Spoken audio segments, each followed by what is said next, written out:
So hello, welcome back to my channel guys. I hope you doing well. So आज हम बात करेंगे Swift UI में what are lists in Swift UI and how we use the list with different data structures. Like हम इनको different data structure के साथ use कर रहे होंगे। आज हम इसको देखेंगे अरे के साथ हम कैसे लिस्ट को यूज़ कर सकते हैं और उसके अंदर डिफरेंट कंपोनेंट्स को ऐड करके उसको एक अच्छा ऐप की सूरत में इस्तेमाल कर सकते हैं। So let's start. सबसे पहले प्रोजेक्ट बना लेते हैं एक न्यू। सो इस प्रोजेक्ट को मैं नाम दे रहा हूँ हाइक्स का। तो हम एक बेसिक ऐप बनाएंगे यूजिंग लिस्ट एंड अरेज, जिसमें हम डिफरेंट हाइक्स के बारे में बात करेंगे, डिफरेंट हाइक्स को लिस्ट करेंगे। ठीक है। सो इधर हम एक ऐप का प्रोजेक्ट बना लेते हैं, इसको हम नाम देंगे हाइक। ठीक है। और टीम इसको समीशा ही दे देते हैं। Swift UI no test include नहीं कर रहे अभी। ठीक है। इसको हम डेस्कटॉप पे स्टोर कर लेते हैं। और now okay, so here it is।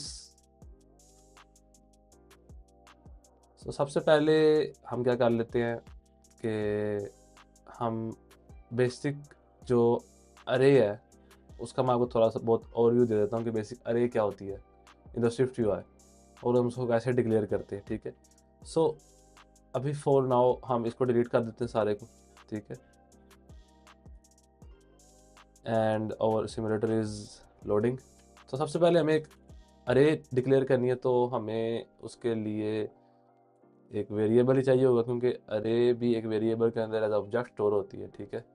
सो उसके बाद हमें एक और चीज़ चाहिए कि जब हम अरे को स्टोर कर रहे हैं एक डेटा स्ट्रक्चर के अंदर, ठीक है, तो हमें उसके लिए उसके जो एट्रीब्यूट्स हैं उनको प्री डिफाइंड करना पड़ता है in the form of model.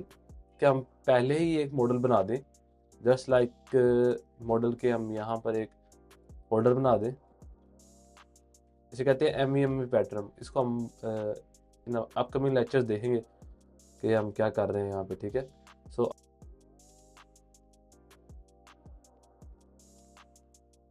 हमने यहाँ पे एक अरे बना ली। ठीक है।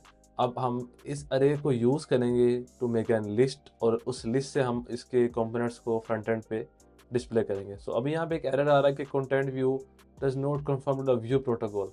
सो जो हमारा व्यू था उसको कंफर्म करना चाहिए व्यू प्रोटोकॉल को, जिसके लिए हमें एक व्यू बनाना पड़ेगा यहाँ पे। ठीक है। सो सबसे पहले यहाँ पे एक व्यू बना लेते हैं। उसके लिए हमें चाहिए वार बॉडी। उसके बाद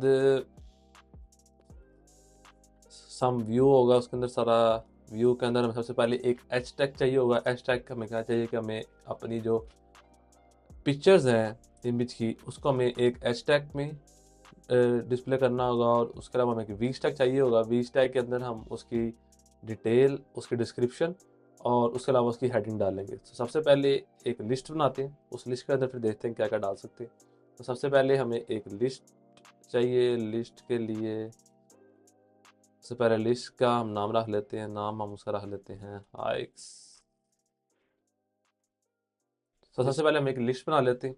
लिस्ट के अंदर हमें अपने डाटा स्ट्रक्चर को पास करना पड़ेगा, जो कि हमारे केस में है हाइक्स। तो लिस्ट एक ऐसा डाटा स्ट्रक्चर है कि जिसमें हम कोई भी डाटा स्ट्रक्चर पास करते हैं, जैसे कि अरे है, वो उसके हर एट्रीब्यूट को इंडिविजुअली ट्रीट करता है। सो ये एक फॉर लूप की तरह काम करता है।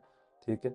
सो सबसे पहले यहाँ पे हमने जब एक हाइक्स के अरे को पास कर दिया, सो उसके अंदर जो पहला एट्रीब्यूट है वो उसको डील करेगा। सो हमें अगर उसको डिस्प्ले कराना है तो सबसे पहले हमें एच टैग चाहिए।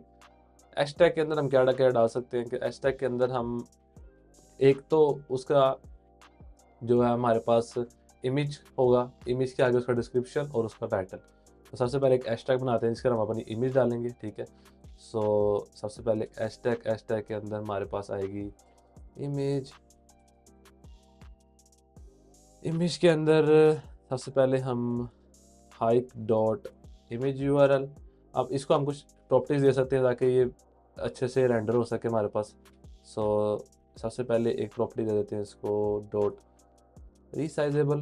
ठीक है। तो वो हमने एक प्रॉपर्टी पढ़ी थी पिछले लेक्चर में कि अगर आपने किसी भी चीज़ को अपने डिस्प्ले करवाना है तो आप उसकी हाइट एंड विड्थ को कांस्टेंट कर दें, तो वो आपको उसकी जो स्पेसिफिक फ्रेम है उसके ऊपर ही सिर्फ डिस्प्ले करवाएगा। ठीक है। तो हमने यहाँ पे हाइट एंड विड्थ 100 कर दिए। उसके अलावा अगर हम चाहें तो यहाँ पे इसके रेडियस को कॉर्नर कर सकते हैं, तो कॉर्नर कर देते हैं, कॉर्नर रेडियस इसको 10 दे देते हैं, ठीक है। सो और app is rendering,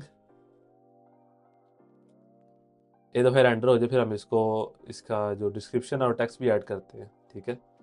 so wait. So guys हमारे पास यहाँ पे जो हमारी बेसिक ऐप थी वो रेंडर हो चुकी है, ठीक है। इसमें हमने सबसे पहले एक हैशटैग लिया, हैशटैग के अंदर हमने इमेज डाली, इमेज के बाद अब हम चाह रहे हैं कि हम इसका टेक्स्ट और डिस्क्रिप्शन इसके राइट साइड पे ऐड करें, तो उसके लिए हमें एक वी स्टैग चाहिए होगा, ठीक है।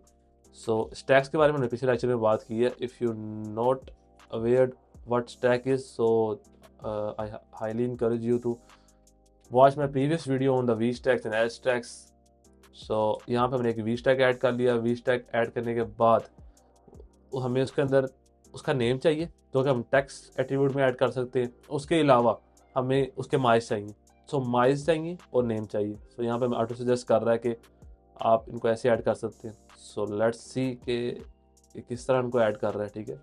सो नेम तो ठीक ऐड कर दिया इसने, पर हमें ये यहाँ पर नहीं चाहिए। ये उसने वी स्टैग को अलाइनमेंट उसकी जो है वो उसने लीडिंग कर दी है, वी स्टैग का नेम।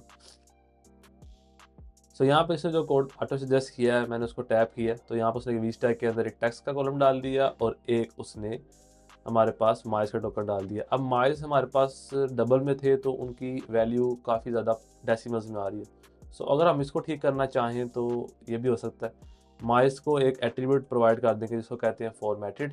सो हम हमारे जो वैल्यू है उसको फॉर्मेट कर देगा और उसको सिंपल इंटीजर्स में कर देगा। So that is how we use list with using different data structures in the Swift UI. So I hope you like this video, and if you find it valuable, so consider like and subscribe my channel. For now, Allah Hafiz from my side.